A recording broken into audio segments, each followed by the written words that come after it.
2011 இதேதான் யோசிச்சாங்க.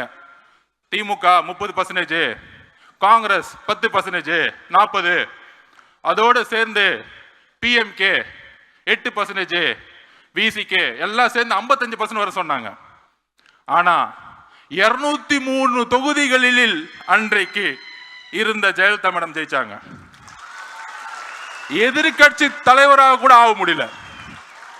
சோ தமிழக மக்களுக்கு தெரியும் ஆட்சியோட பிரச்சனை என்ன. 36% ஈபி விலை ஏத்தி இன்னைக்கு எந்த இண்டஸ்ட்ரியும் ரன் பண்ண முடியல. நீங்க கொடுக்கக்கூடிய 1000 ரூபாய் பத்துமா? 1000 ரூபாய் கொடுத்து 10,000 ரூபாய் புடுங்கிட்டீங்க மக்கள் கிட்ட. இதையெல்லாம் என்னுடைய தலைவர் எதிர்கட்சி தலைவராக இருந்து பேசுவார் கூடிய விரைவில்.